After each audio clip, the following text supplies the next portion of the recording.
of Israel. So he will brief us soon about the situation on the ground and the context of this Israel's war against Hamas. We have also with us Claude Moniquet from Brussels, who is the founder and president of the European Strategic Intelligence and Security Center, also specialist experts in terror. He will also, I think, speak about, I'm sure he will speak about the propaganda machine of Hamas. And later we will have with us General Jérôme Pélistron from France, who is the editor-in-chief of the National Defense Review, the major review on this topic in France. So without further ado, I will pass the floor to Major General Yaakov Amidror. Please, could you tell us the situation now in Israel and the context also, please? Afterwards, we will have the questions. Okay, thank you very much for the opportunity. Because you said that I'm a member of the Jerusalem Institute for Security and Strategy, I want to mention that I am also fellow at the JINSA Strategic Center in DC. Anyhow, the situation now in Israel is that we, as Churchill called one of his books about the Second World War, we are at the end of the beginning. The beginning of the event is the barbarian attack of Hamas. I don't want to go into all the details. It's known. You saw the picture. You understand that we are facing now an organization that Secretary Austin called even worse than ISIS.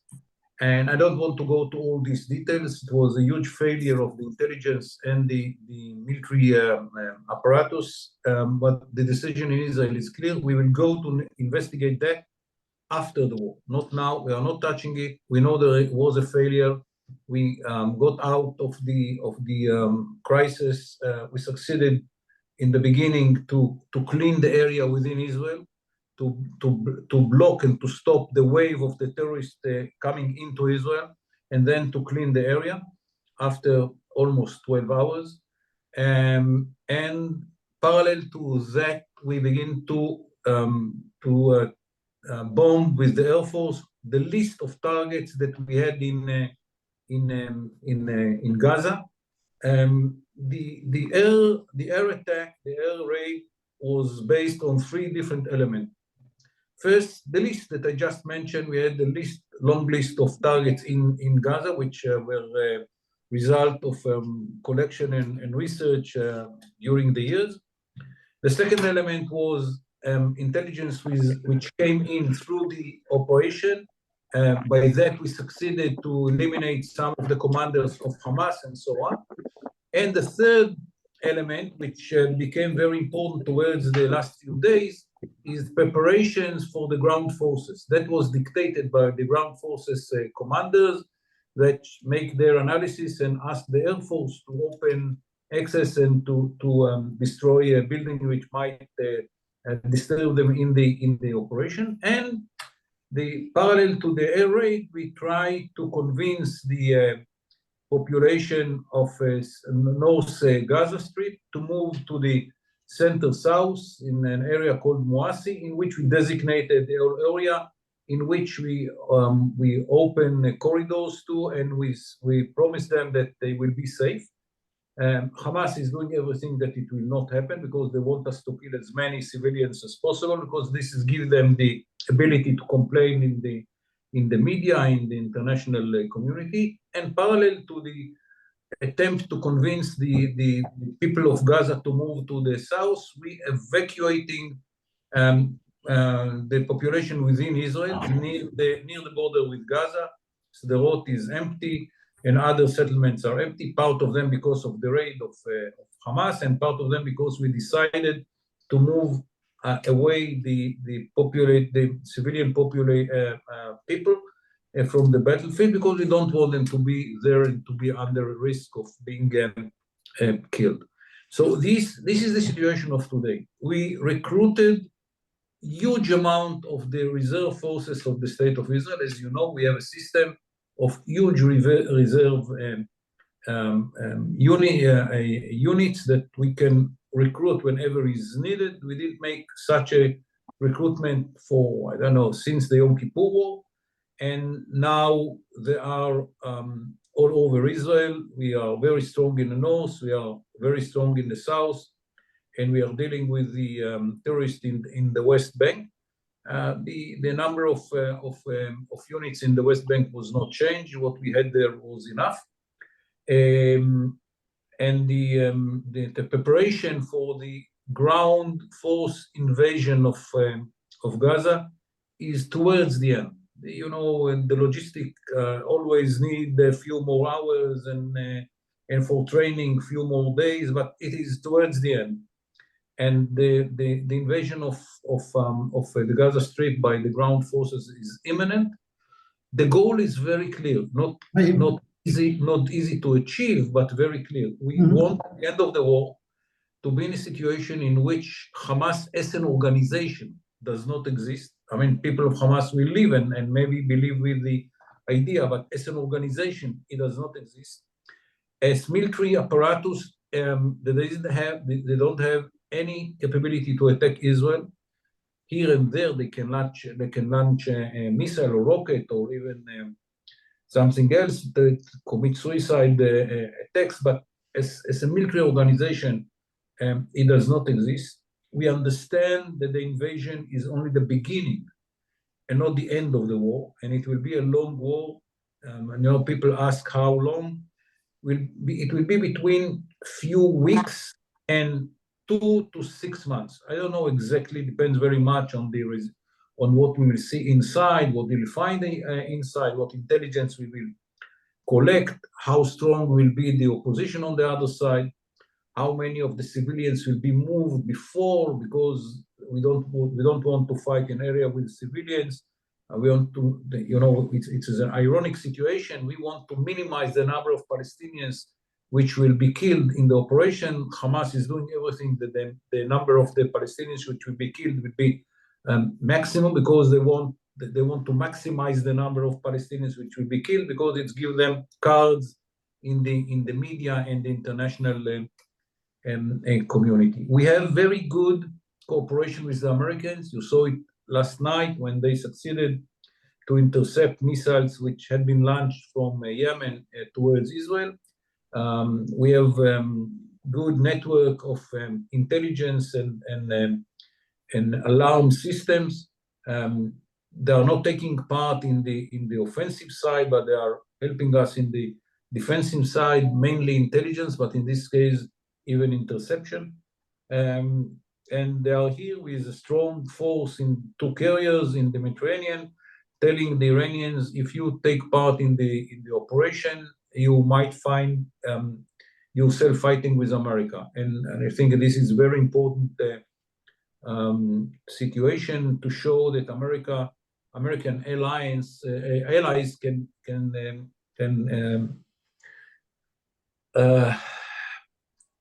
are getting support for America, and not just words. And it is very important, not just for us, it's important for the Americans. And this is why the Americans are here, to show the world that to be with alliance with America, you get the help which you need. In a way, internationally, it is the axis of humanity and modernity, based on the relations between Israel, America, and some Arab Muslim countries, and the axis of evil and barbarian methods based on Iran, Hezbollah, Hamas, Islamic Jihad, the Houthis in Yemen, and which is supported by countries from outside the Middle East. Which and if you want to know the name of the countries, it's very easy. Those who do not condemn Hamas for the butchering of civilians in 7th of October. The operation in Gaza will have two different stages. One is very massive, slow but very massive.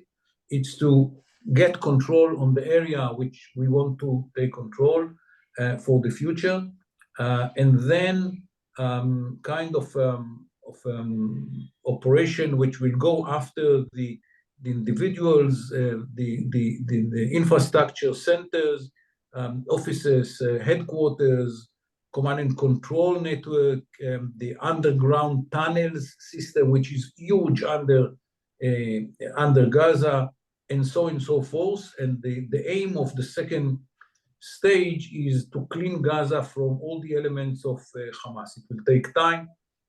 As I told you, it's not a question for a few days or a few weeks. It will be longer, but Israel does not have any attempt to stay in Gaza for eternity. I think that at the end, we will have kind of no man's land in the perimeter of the Gaza Strip. I don't know if it will be a half kilometer, or kilometer and a half, but that will be no man's land. No one will allow to leave, to move, to enter to this area. So we have a buffer between us and the Palestinians. Israel will not have any commitment to the humanitarian needs of the Palestinians. Israel will not support the Gaza with oil, gas, electricity, water, food, whatever.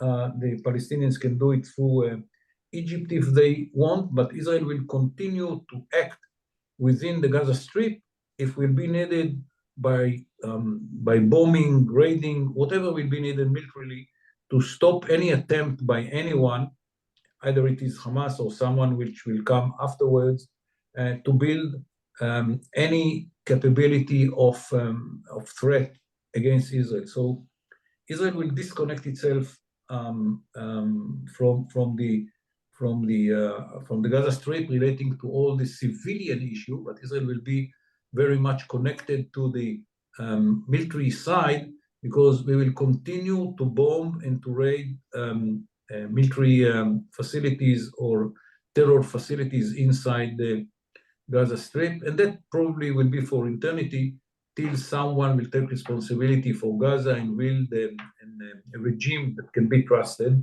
We learn on the hard way.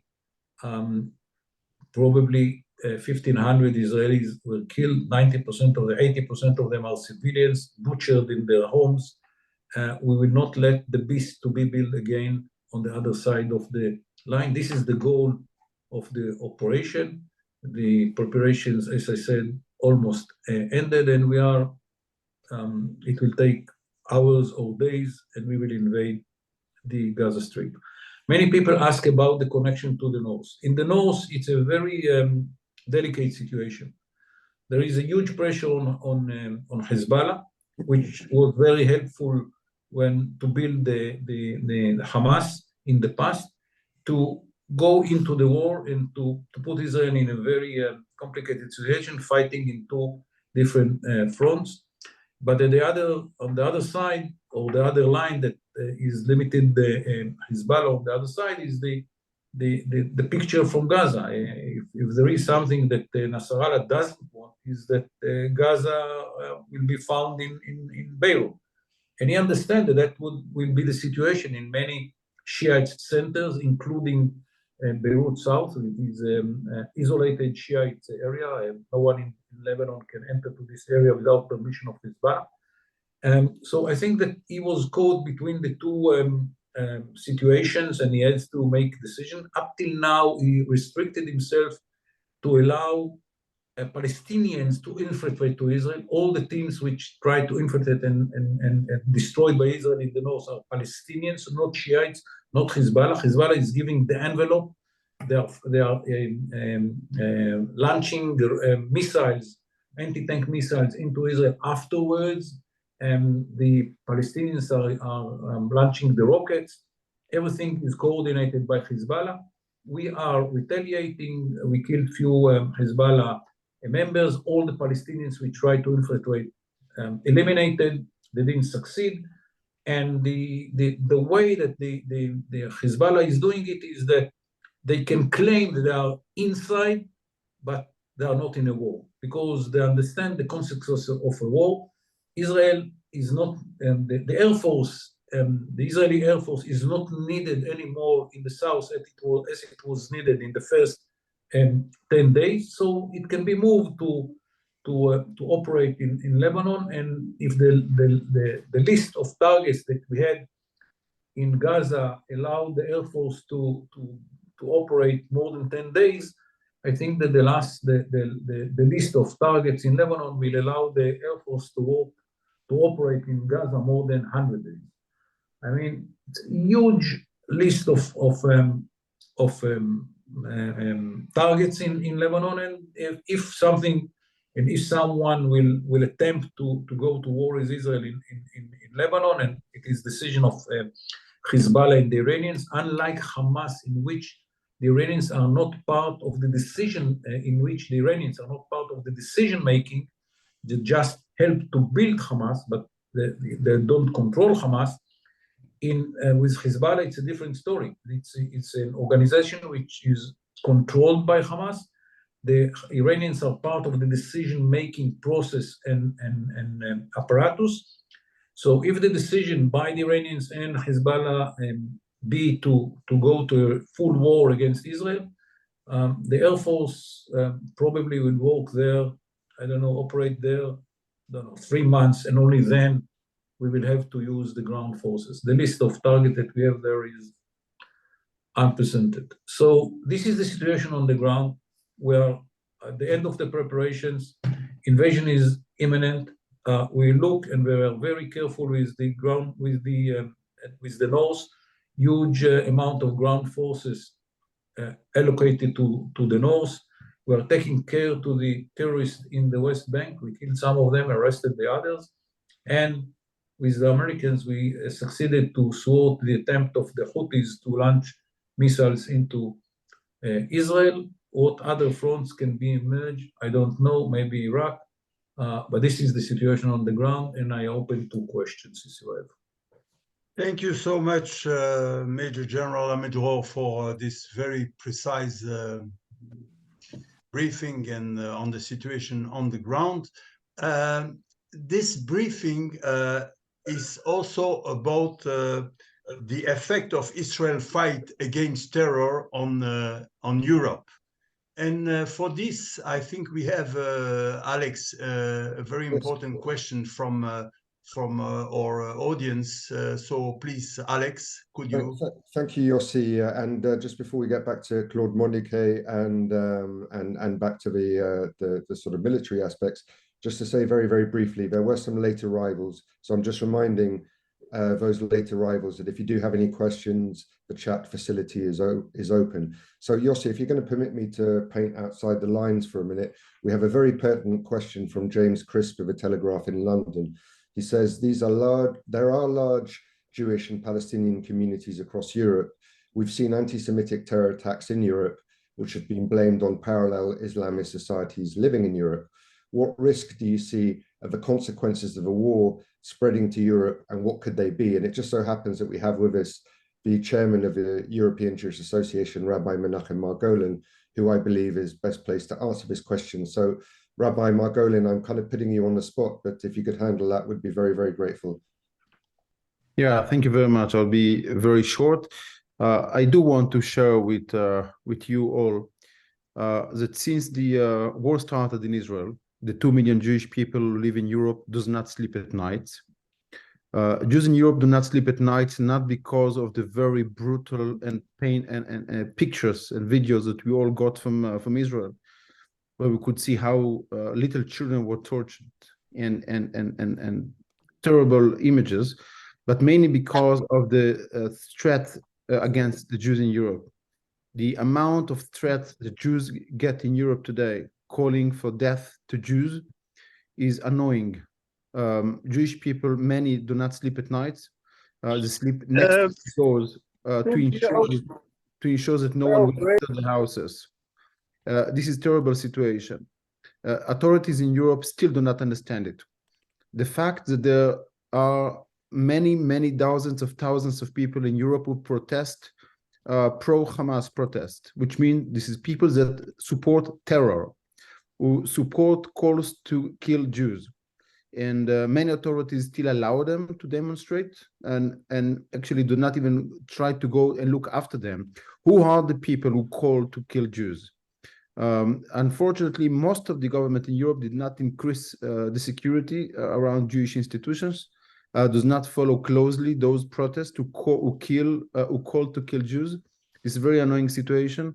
If government in Europe will not wake up immediately and increase security among Jewish institutions, 2, will discuss with all leaders and those people who are behind those protests and start investigations to ensure that people who call to kill Jews will not be able to be free this time. If government will not do it, then we might expect big issues for Jews. I don't want to be too dramatic, but if I'm not sure in these circumstances the Jewish people could continue to live in Europe secured if government will not wake up as soon as possible. Thank you so much, Rabbi Margolin, for these remarks. Claude Moniquet, please, you are also a specialist, expert on terror.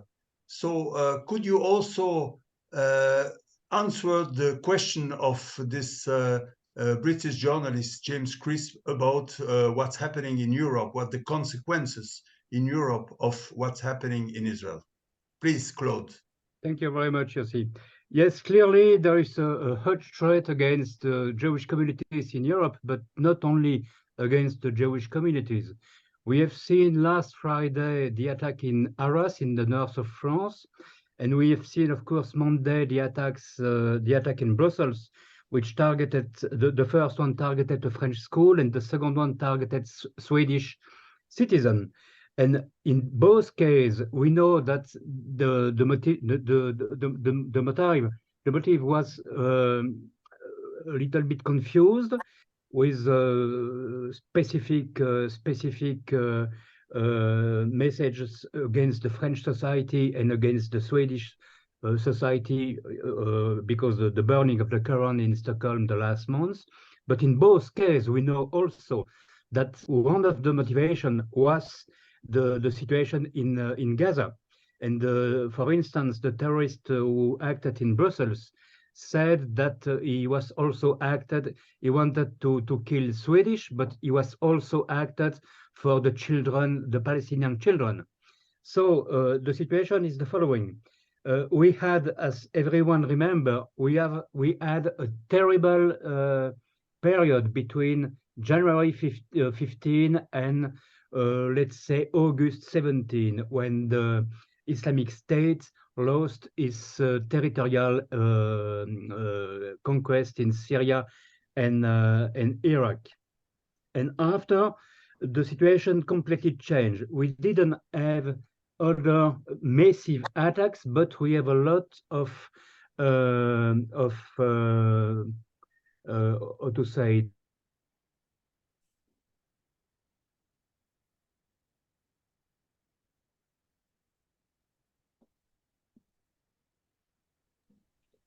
I think we lost Claude Moniquet. Did we? Well, we'll try and re-establish that connection. Yes. But in the meantime, I see the Major General is currently on the phone. So let's see if we can get Mr. Moniquet back, because there seems to be some issue there. He froze. I think it's better to eject and come back. Now he's out. Well, now he's out. Claude? So he's gonna be back soon. Okay, so we need the Major General back, and Major General, hopefully you can hear me. We have a question. I can hear you, of course. Okay, wonderful. We have a question. Sorry, we just lost Mr. Claude Moniquet is back. Okay, well, thank you, Shirley. Just while we reestablish that connection, because we have a question from Tudor Curtifan from Defense Romania. What is the risk of large-scale military intervention by Hezbollah? Is the IDF ready for that? And can Iron Dome and other anti-aircraft systems handle a huge barrage of rocket fired from southern Lebanon by Hezbollah? So perhaps that question before we come back to Okay. Mr. We understood from the beginning that Hezbollah might be pushed by the Iranians into the war, and this is why we recruited huge amount of reserves unit. For Gaza itself, we don't need the reserve units. We have the regular army is big enough, with some, complementary units. But the amount of Israelis which had been recruited to reserve is huge, a few hundred thousands, and we are ready with strong ground forces in the north. The Air Force is the same Air Force. We can move the Air Force from the south to the north within minutes. And the low point from the Air Force point, from the Israeli Air Force point of view, was a few days ago, during which the Air Force was very needed in the south, because that was the only way to raid the targets and to destroy the targets in Gaza. Now it is not as needed as it was a week ago, 10 days ago, and it will be easier to move to the south. And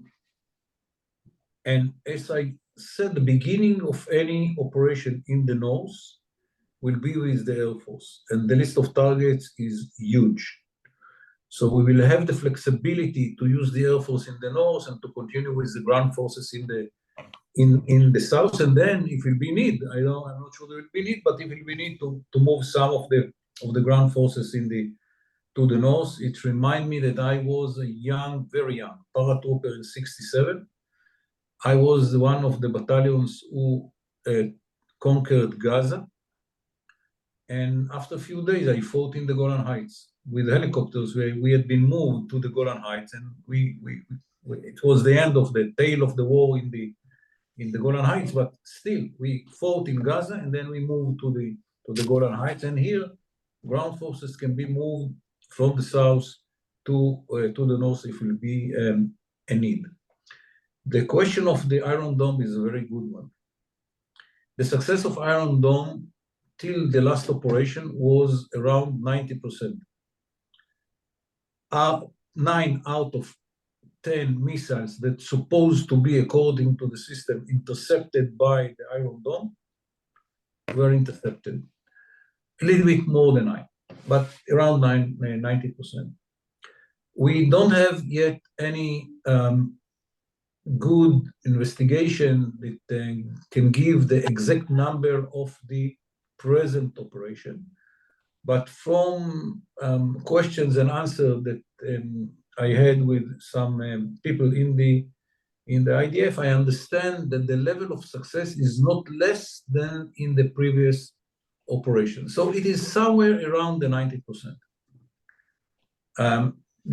I remember myself when the first interception took part. I was with the Prime Minister in Paris. It was 2011, and the Iron Dome succeeded to intercept a missile or rocket came from Gaza. And today we are dealing with thousands of rockets and missiles. Other than the name Iron Dome, nothing which was there in 2011 is still in the system in 2023. We change everything: the hardware, the software, the system, the communication, whatever exists was enhanced, and it is much better. Up till now, with all the salvos of rockets and missiles from the Gaza Strip, the success is very high. No question that the numbers that we are facing in Lebanon will be a challenge to the system. Will it work as it works in we don't have an answer. For all the tests that we did, it should. But at the end, the test is in the pudding. Only when it will be tested in the battlefield, we will know the answer. Theoretically, in all the tests which had been done, it should work. Thank you, Major General. We have Claude Moniquet back now with us, Yossi, so back to you, sir. Thank you, Alex. Claude Moniquet, yeah, back. Claude, I have a question regarding, we saw Europe intervening very strongly in the war in Ukraine. What do you think should be Europe's role in this, in Israel's fight against Hamas in this conflict? Yes, first of all, I will very shortly finish my answer on the terrorist threat in Europe, Okay. because actually both subjects are clearly deeply linked. The terrorist, to make it short, the terrorist threat in Europe will be extremely high in the coming days, weeks, and maybe months. And it could target both, of course, the Jewish community primarily, but also the general population and the European institution, especially, and I come to your second question, especially if there is a strong involvement of some European countries in the support of Israel. What we know today is that we have a clear political support of most of the European countries for Israel, and everybody, even at the top level of the French government, for instance, which is not always the more pro-Israeli government in Europe, we have people saying Israel has the right to reply and has the right to attack Hamas after the horrific attack of October 7. That's the first point. We know also that we have United Kingdom is no more in the European Union, but it's an European countries, and it's a very important military power in Europe. We have the presence of at least one ship and several airplanes from Britain in Cyprus and other places to control the Eastern Mediterranean. And it was clearly said by Rishi Sunak, the British Prime Minister, that the presence of the British Army is a support for Israel. No, I don't think that we will see a military support of European countries, a clear, open military support of the European countries for one reason. Russia is Russia and Israel is Israel. And we have, when it comes to Israel, we have a clear security concern in Europe. We have a lot of Muslim communities, and a part, even if it is a small part, of those communities are radicalized, and they will immediately counter-attack if there is a clear military support of Europe to Israel. But what we have already, and what we can have even more in the future, is, for instance, an intelligence support. We know that already France is sharing intelligence with Israel. Certainly, the UK is doing the same. And we have also the possibility to discreetly deliver arms and ammunition to Israel. For instance, the German government days ago, a week ago approximately, authorized Israel to use two armed drones, which were built in Israel to be sold to the German army. But they were, if I'm well informed, they were still located in Israel, and the Germans said to the Israeli government, okay, you can use it in the war against Hamas. So we will have a support. We have a clear solidarity of the European government and even of the European Union as a political entity for Israel. And we will have a clear intelligence support for the Israeli war effort in Gaza. Thank you, Claude Moniquet. I have a question before we going further, maybe with General Pelistron. I don't know if he is already online, but Major General Amidror, do you think the question was the title of the briefing, can it be done differently? I mean, going into Gaza. theoretically, it could be done. We could make a siege around Gaza, not let anything to come in, and slowly people will starve and don't have water to drink, and the Gaza will collapse. I don't see the world allowing us to do it. I don't think that the Israel moral view will allow it to put 2 million people to starve because of this criminal organization. I think it's something that cannot be done. I think what Israel did is to try to crash and to destroy Hamas with minimal number of civilians killed. And the way to do it is to allow the Palestinian people to move to a safe area and to fight Hamas in the areas that Hamas will remain. So I don't see another option in the present situation. I don't heard from anyone another option which is a viable one. And the theoretic way to do it by making a siege for few months till people will starve, I think that it is theoretically can be done, practically impossible because of moral ground that Israel cannot lose. Thank you, General Amidror. Before we turning to General Pelistron with us, I believe, Claude Moniquet, what's your takeaway on the same topic? Can it be done differently? No, I don't think so. What we saw in the past, in the last years, was 10 years ago a strong but limited operation against Hamas. It didn't solve anything. We saw also, and this is clearly the Israeli strategy. We saw also each time that Hamas launched rockets against the south of Israel, we saw an immediate reply of the Israeli air forces, but it didn't solve the problem. You can, it eliminated some terrorists, it eliminated some places from where they launched the rockets, but that's all. If the goal is really to eradicate Hamas, and it's clear that this is really the goal,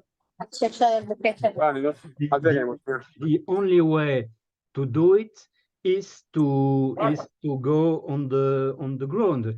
A war was, I don't know who said it, but all the military and intelligence people know it. No war was ever won from 30,000 feet above the ground, from the air with bombing and so on. The war must be won when on the ground, with boots on the ground. So the Israeli forces had no other choice than enter Gaza, track every identified member and leader of Hamas, destroy them, destroy the infrastructure, and so on. I'm not sure that at the end of the day, Hamas will be completely eradicated because it's complicated, but at least the military and the terrorist capacities of Hamas will be extremely diminished, and Hamas will not be a threat to Israel or to other people for the years to come. But it can only be done on the ground. Thank you.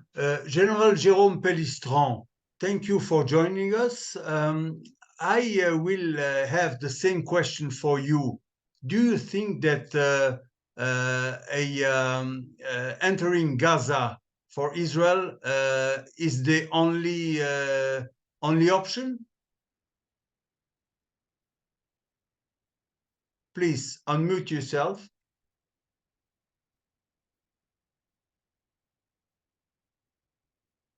General Pelistron?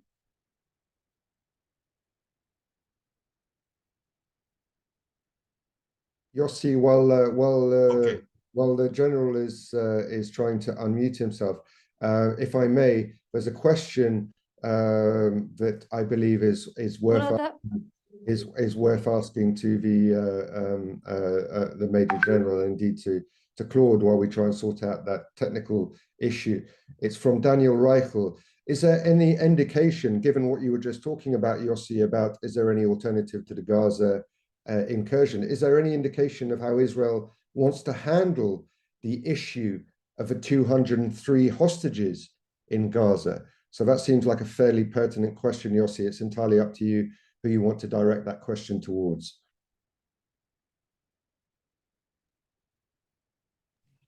Perhaps Major General Amidror, the 203 hostages. I mean, this is a unique. Okay, I'll try to answer. Thank you. The fact that the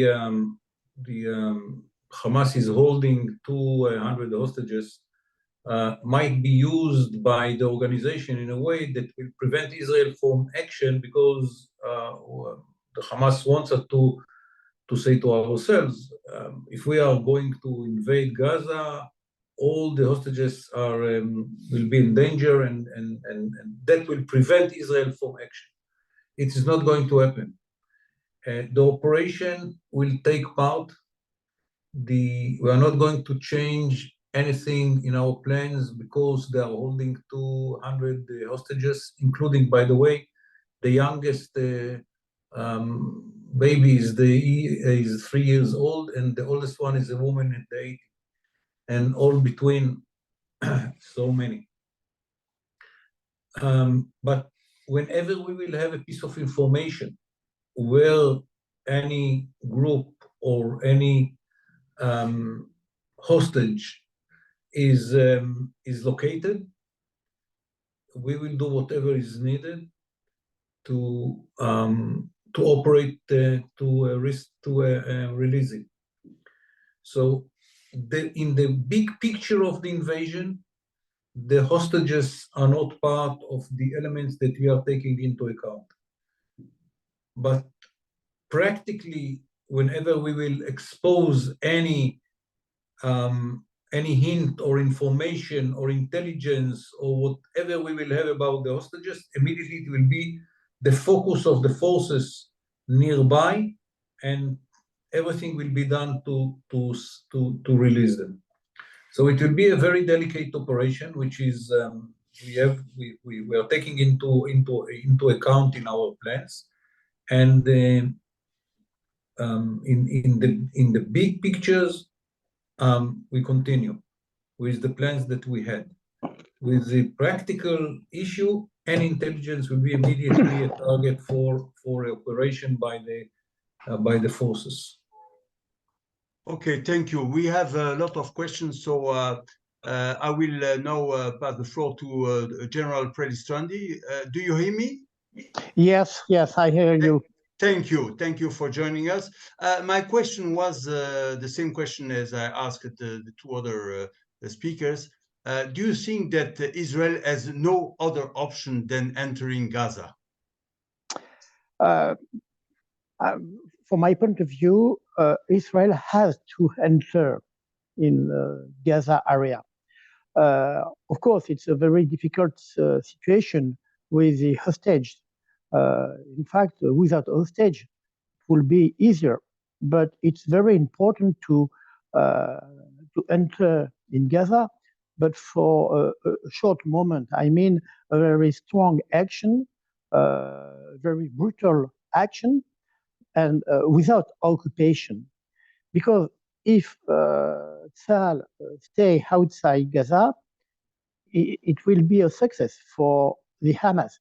It means, so I will do the same in 1 year, 2 years, and this is why Tzal needs to enter and to destroy a maximum of soldiers or terrorists from the Hamas. Thank you, Alex. Maybe we turn to a lot of questions to our speakers. Please, Alex. Thank you, Mr. Pelistron. I just have we're going to come back to you very, very shortly, but I have a specific question for Mr. Monique, and it comes from Anna Vandensky. How does one neutralize Hamas terrorists if their leadership stays in Qatar? So seems like a good question to me. I think the answer is very short and very clear. What we will see, it's a classical counterterrorism, but huge counterterrorism operation on the ground in Gaza, in the south of Israel. Maybe some other operation in the north if Hezbollah decided to enter the game, to really enter the game. But what we will see also in the weeks and months to come are special operations of the intelligence services, the Israel intelligence services, against specific targets in Qatar, in Lebanon, certainly, probably, maybe or probably in Iran, maybe, probably, and certainly in Syria, to eliminate, to eradicate terroristly Hamas leader. They decided to live in Qatar in the comfort of big hotels and 5 or 6 stars hotels, but they will have the price to pay, and this will be done by the intelligence service. We know that in the past the Israeli already conducted this kind of operation, and they will certainly target the leaders of Hamas outside. There is no free lunch. They will pay the price one day or another. Okay, thank you. And there's Yossi, I'm going to hand it back to you, but there's a question. It's entirely who you wish to put it to. And it's a larger, perhaps, geopolitical question. What role is Russia playing in all of this? At the back of it all, what role is Russia playing? Entirely up to you as chair, Yossi, who you choose to direct that towards. Okay, maybe yeah. Yossi, General Amidror, please. Okay, General Amidror. It's a very interesting question. First of all, I think that when the Russians look at the war in Gaza, from their point of view, it's not about Israel, it's not about Hamas, it's about America. The Russians are very deep in a war that they want to succeed to win within 2 weeks, and are more than a year there, with a very partial success in some areas. And now they are in a defensive stage because they don't want to lose what they achieved at the beginning of the war, mainly in east-south Ukraine. When someone in Moscow is open the radio and hear the news, he asks himself, okay, how it can help me with the war, or the silent war that I have with the United States of America. How can we, the Russians, win from that in our friction with the Americans? This is the main issue in Moscow, with all due respect to Hamas and to Israel. This is not concerned. This is not the issue for any Russian decision maker. And what the Russians see there is something that they want to imitate the policy of the Americans in Ukraine. What they say, what happened in Ukraine? We went to a war against Ukraine. The Americans want to defend Ukraine, leave alone the question why. First of all, that the Russians will not succeed. And America is more involved in such a war indirectly, by supporting, by giving money, by giving you munition, by giving weapon systems, whatever, training. I think that the Russians have the same idea here. The Americans are saying that they will not let Iran to interfere without any reaction from America. Let's push for interference of Iran. And the more the Iranians will be in, the Americans will be grabbed into the situation and will have to act. And the more that the Americans will be there, it will be weaker and cannot deal with both Ukraine and Israel at the same time. So from the Russian point of view, how to make the whole issue kind of a challenge to the Americans, so that the Americans will be much more involved and busy with wars which the Russians do not care about. This is what motivating the Russians, not Israel, not Hamas, not Egypt, America. And there they have a good partner. It's China, which has the same way of thinking and the same enemy, United States of America. And if the Americans are in, something is very important for the Russians and the Chinese in a way, that America will not succeed. So they understand that everything now is in the hands of the IDF. If the IDF succeed to crush Hamas, to annihilate the terror organization, and to show the world that allies of America can succeed in their wars because America is standing there to help them, it will be big blow to the Russians and to the Chinese. By the way, the Americans understand it. And the reason that the Americans are ready to be involved in such a war is, first of all, because what they saw, the atrocities, the barbarian organization that is worse than ISIS, as Secretary Austin said in his visit in Israel. From the values, from the Americans' values point of view, such an organization cannot exist. So from the moral point of view, the Americans feel that they want to help Israel. It's not just a logic decision, it's a sentiment relating to the atrocities of the organization that should be destroyed. But there is also an international issue here and calculation, cold calculation, that Israel should succeed because that will symbolize the strengths of the alliances with the United States of America versus the axis of evil. Remember that Iran is backing Russia in Ukraine. The Iran-Russia axis is very strong. So from the American calculation, success of Israel is a blow to the axis of evil that they want to show the world cannot succeed when the Americans are going together with their allies. So I think that in a way, it's not easy to say, but Israel is fighting the war of the modernity and human values versus the primitive barbarian systems of Iran, Hezbollah, Hamas, Islamic Jihad, with support of Russia and China. In a way, Israel is in the gate of the humanity and human values, standing against those that for them, modernity and human values was nothing. And Hamas symbolized it by the butchering of civilians, women, babies. By the way, it's against strict law of the Islam.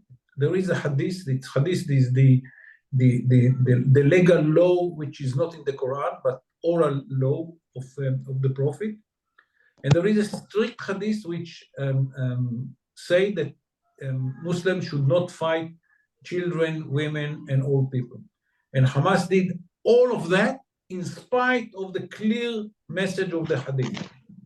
So here is a kind of a situation in which Israel, as the extension of modernity and human values in the middle of the Middle East, is standing in the gates, stopping the barbarians to invade the modern world. And in the new situation in the Middle East, it's not just Israel. Under the table, it includes some Arab Muslim countries, which under the table are praying all the time that Israel will succeed, because they understand the alternative. The alternative is the aggressiveness of Iran all over the Middle East. So in a way, we are fighting here a three levels war. I'm going to something which is not so concretic, it is more the philosophy of the situation. We are fighting three-level war. The very basic one is for our security. We don't want a threat on the other side of the line. of the General Amidror, General Amidror, sorry to interrupt you. Thank you so much. We have so many questions. But then let me finish. Let me Sure. finish. It's very important. Not everything is the issue itself. In Europe, better than others, you understand that there is something called in French alliance. And this is what we are fighting for. First of all is the security of Israel. The second level is about what Middle East we will have after the war. And the third level is the differentiation between humanity, modernity, and primitive, brutal, barbarian systems on the other side. And we are fighting at the same war, the whole levels. And it's very important to understand where Israel stands relating to the war to the world in which humanity and modernity are very important factors, unlike the other side. Thank you so much. Alex, more questions for the speakers? I'm ready. There's one specifically for Monsieur Pelistron. The question is this: in your estimation, as not an outsider per se, but as somebody, a military expert, how long would you see a ground offensive lasting in Gaza? Boots on the ground, we were talking earlier on. In your professional military estimation, how long do you see the operation in Gaza lasting? And then I've got another one. We'll come back to it after that. Yeah. So, from my point of view, the action on the ground has to be very short. It means perhaps 1 or 2 weeks, no more, because after you will enter in another phase and very dangerous situation. So it means a very brutal action after the beginning, and not starting step by step. So the idea is to destroy the Hamas organization, so the military organization, in 1 or 2 weeks, no more, because after you will have more problems. And another aspect will be the human losses. So of course soldiers from Tzahal, but also civilians. So it means a very short and brutal action, 1 week, 2 weeks, no more. Thank you. And then Yossi, entirely up to you who you wish to put this through. But I've got a couple more questions. The first is from Harold Hyman. He asks, an Israeli minister said that Gaza will be reduced in size after the campaign. How can we know if this is not just a disguised way to annex pieces of the Gaza Strip? And a second question for our experts to consider is a question from Margarita of Ataliar in Spain. What effect this war will have on the Abraham Accords, and what can we expect now going forwards from the normalization agreement with Saudi Arabia? Those two questions for now. Yossi, over to you, sir. Thank you. I think I would like to ask first Major General Amidror, please. Could you answer the question? There were some questions. Which one you want me to answer? Regarding Israel's politics. We don't deal with politics now in Israel. We decided to postpone all the arguments that we have domestically to the end of the war. We deal only with one thing, and this is why the unity government was established. A part of the opposition entered to the government, and all the arguments within Israel, all the domestic issues that we have, the legal reform and so on, will be postponed till after we win in the war, and then Israel is a democracy, and the argument will come back. Israel is a great democracy, which we are arguing all the time. We're complaining all the time, but in a war we are lager cum lager. When there is a war, we are united, and that's what we are doing now. And after the war, don't worry, the Israeli will continue to demonstrate and to quarrel with each other, and the language is not easy language. This is Israel, a crazy democracy united in a war. Thank you. Alex, more questions?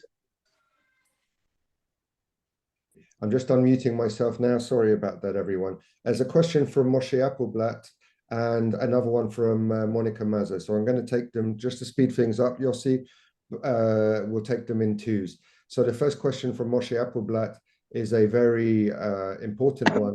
Given the long-range capability of the missiles that Hezbollah has, how can Israel deal with that particular threat on the home front?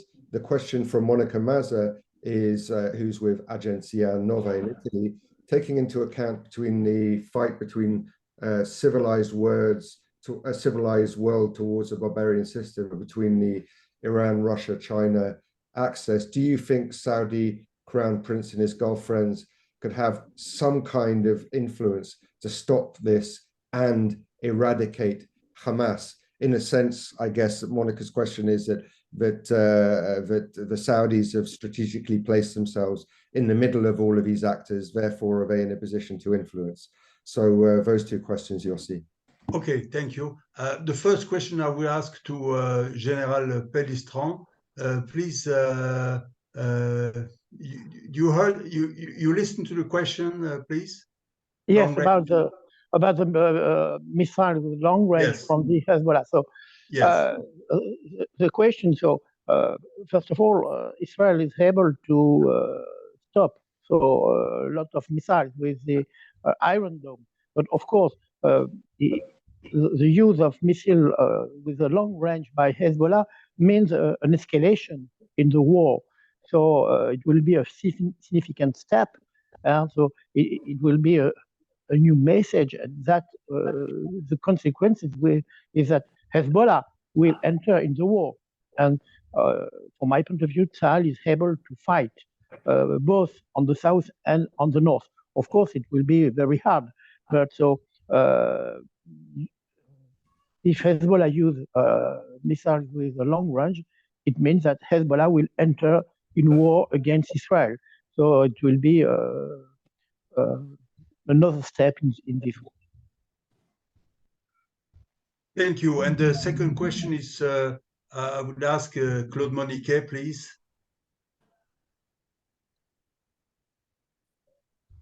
Please unmute yourself.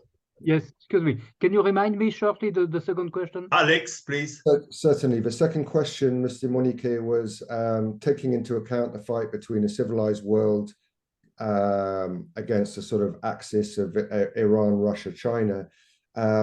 What do you think the Saudi Crown Prince and his girlfriends, what kind of influence are they likely to have, seeing as they've positioned themselves as sort of bridge between these two worlds and haven't really committed to one side or the other? What kind of influence they can exert specifically on perhaps eradicating Hamas or in the fight in eradicating Hamas? Yes, I think when it comes to the Gulf, I think we must clearly separate one country from the others. We have one country, Qatar, which is clearly, even if it is not always officially, which is clearly supporting Hamas, and it will probably continue.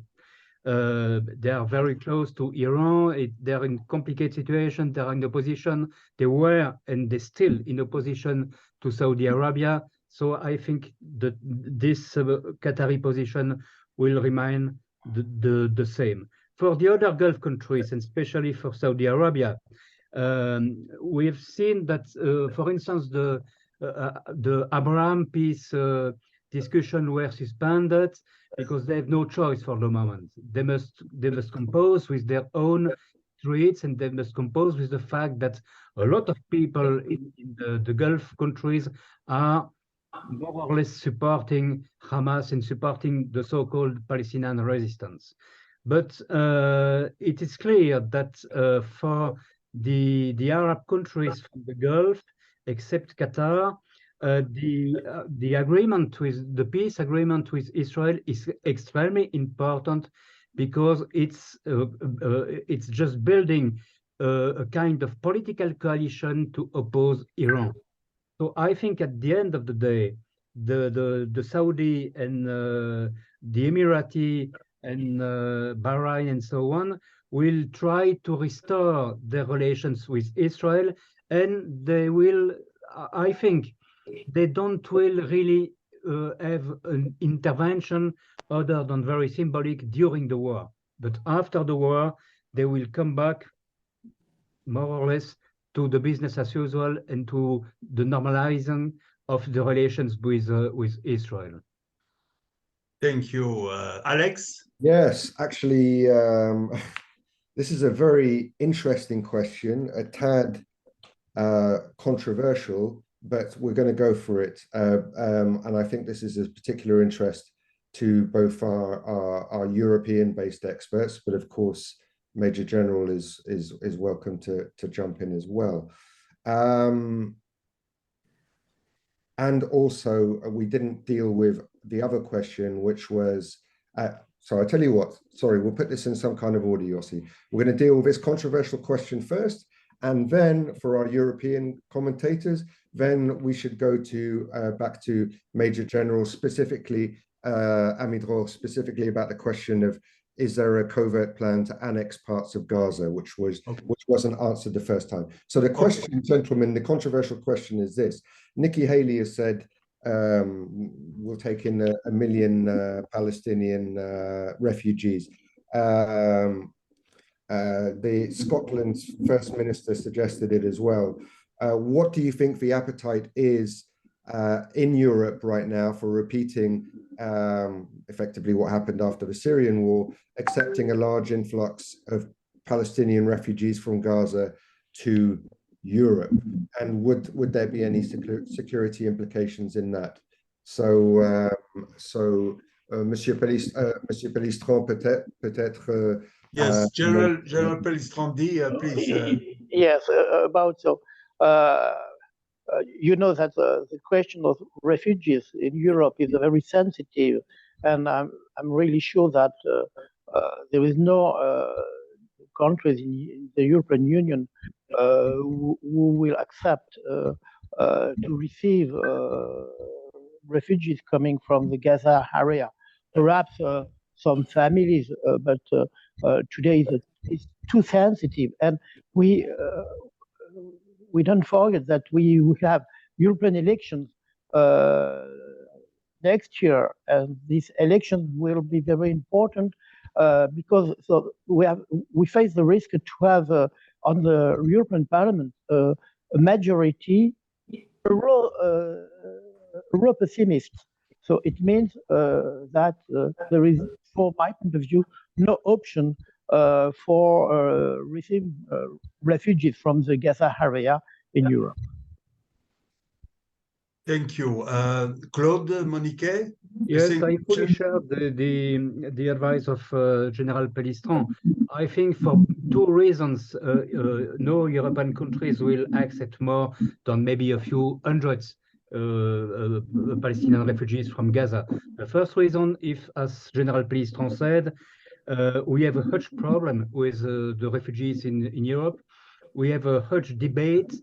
For instance, let's see, in France, we have a law in discussion about immigration and refugees. So we have a huge debate on the refugees in Europe.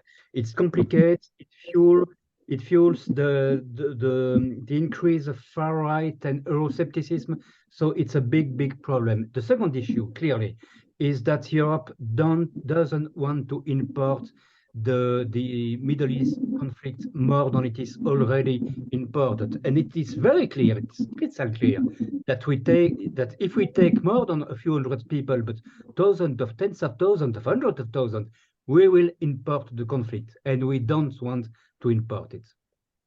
Okay, Yossi, if I may, I'll just, there's another question just came in, and it seems like a good opportunity to go to Major General Amidror specifically. So first of all, you can come back to it if you can, Major General, that question about the sort of covert annexation, is that figuring in part of Israel's plans? But just coming up, before you answer that, just coming off the back of the questions which both our European experts spoke about, why aren't Egypt, Jordan, or Saudi Arabia, or in fact any other Arab countries for that matter, not prepared to temporarily accept non-involved citizens of Gaza until the end of the fighting? Why wouldn't they take them in? Is it for the same reasons that our European guests just spoke about? Yes, President Assisi spoke about it loudly and clearly. He said, we will not bring them in because that will bring the conflict into Egypt. The Egyptians despise the Palestinians not less than the Israelis. And in this case of Hamas, they're afraid not just because they're Palestinians, but because it is a branch of the Muslim Brotherhood, the big enemies of the regime in Cairo. So the last thing that both Jordan and Egypt want is to bring the Muslim Brotherhood branch, the Palestinian branch of the Muslim Brotherhood into Jordan and Egypt. So I can understand why do they afraid.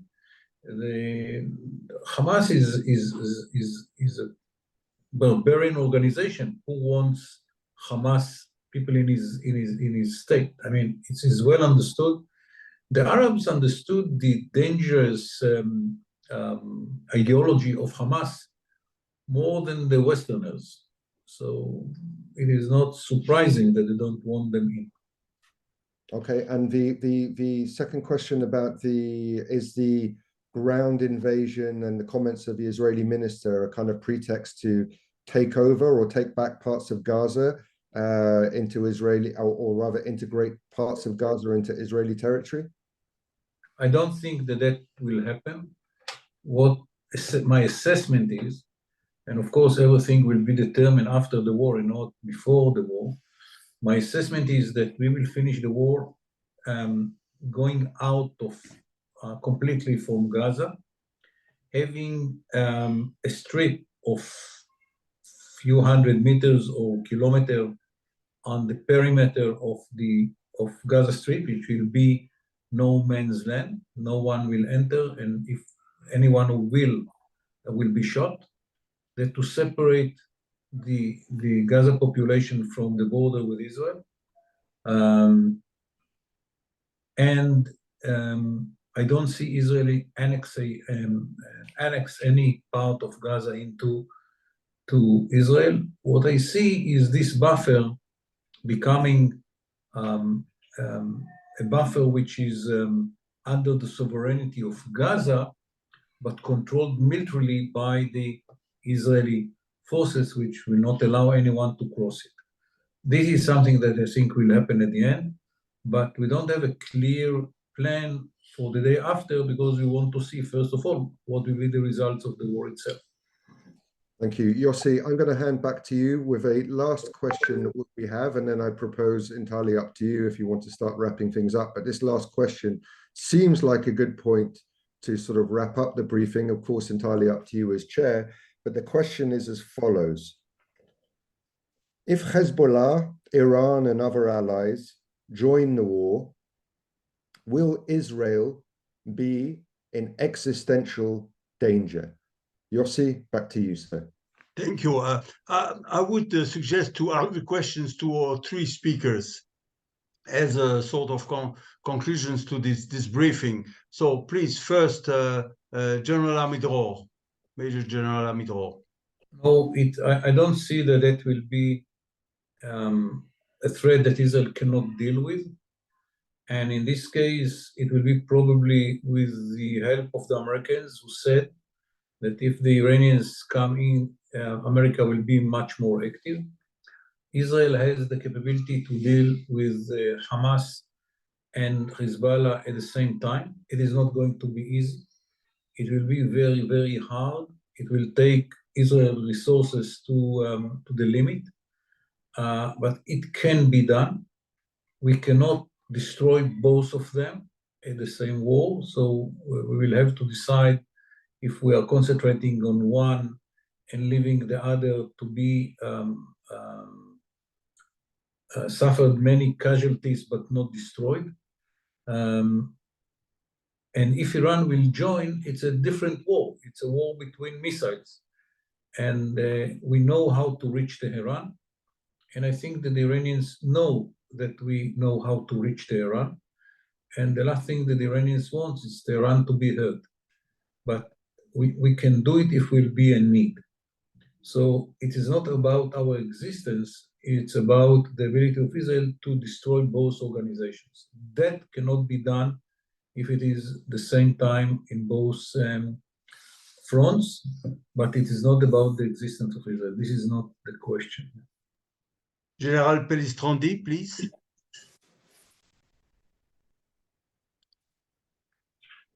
Do you hear me? Unmute yourself, please. Okay, let's turn to Claude Moniquet. Claude? Yes, I don't think I share what Amir Dros just said. A double war again in the south and the north will be difficult, but it's possible to conduct for the Israeli forces, and it's possible to destroy one of the organization. And I'm quite sure the question will be huge because the Israel wants to destroy Hamas, and it's clear that they must do it after the terrible atrocity of October 7, and that is what the Israeli population, also society, wants. But in the same time, destroy Hezbollah is also a target in itself. So they must choose. I think they will choose first to destroy the nearest enemy, which is Hamas, and after turned against Hezbollah. And for if the war comes to Iran, I don't see Israel under an existential threat. I don't think that basically the national security and the existence of Israel is in danger. It's clear the Americans said it and the British said it, and maybe other European countries at this time will join the party. No one will accept, no country, and especially the US, will accept a direct military involvement of Iran in the war. If Iran chose to do this, I think it could be the end of the Mullah regime in Tehran. General Pellistrandi, the same question regarding existential war for Israel. But he needs to unmute himself again, Yossi. Monsieur Pellistrand, do you hear me, General Pellistrandi? No. Okay. Before concluding, I have one last question I would like to ask the three speakers. Do you think that the Middle East will look differently, and how will it look after the end of this war? Please, Major General Amir Dror. It very much depends on the situation at the end of the war. If we succeed, as we hope and plan, to destroy Hamas, and it will be understood around the Middle East that any organization who behave like ISIS will be treated as ISIS, even if it is part of a bigger organization, in this case, part of the Palestinian people. It will be a different Middle East because organizations and people understand that there is no hope to behave like ISIS. If we don't succeed, and I don't see it as an option, but we have to speak about it, that might lead others to behave like ISIS. If we succeed, it will be clear that it is better to be with alliance with the United States of America than with Iran and other countries which are backing Iran. And it will be a different Middle East from a situation in which people might think that Iran is prevailing. If we succeed, it will be clear that humanitarian ideas, moral point of view, modernity and prosperity are more important than death, barbarian, methods and primitive ideas. If we fail, I'm not sure what will be the consequences, not just in Israel, but around the world. So it very much depends on the ability of the IDF to crush Hamas, to destroy all its military capability, and to show that there are red lines that if be crossed by someone, it will be annihilated. Thank you. Claude Moniquet, please. Yes, I don't see Israel failing and losing the war. And of course, I hope it will. It won't, but I'm sure they will win at the end of the day. It's very difficult to say what will be the image of the Middle East after, because Middle East is, as everyone knows, a very complicated part of the world with a lot of tensions. I hope that at the end of the war, all the Arab countries will finally understand that there is no way to solve any problem with Israel by violence and by war, and will enter real discussion with Israel. I hope also that it will maybe, if they choose to discuss with Israel, that it could furnish a solution for the Palestinian situation, and maybe the creation of a real Palestinian state, a two-state peace. And I think that it's not only the problem of Israel and Hamas, it's only a problem that the Arab countries must solve for themselves, which is give a good future to their people, give a good life to their people, good future to their youth. This is an enormous part of the problem. Until the moment the youth in the Arab countries will not have a real possible good future, they will continue to fight their government. They will continue to fight the enemy, and it's so easy for the Arab countries to say, "Oh, all our problems come from the United States and from Israel." This is not true. The problem of the Arab countries come from the leadership of the Arab countries, and they have to fix it. And I hope that at the end of this war, they will at least understand this point.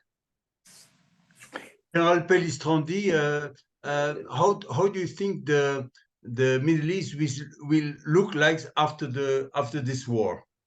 First, I fully agree with Claude Moniquet. So I think that Israel could have a great opportunity first to ensure their security, but it's time for Arab countries to stop with the alibi of the problem coming from Israel.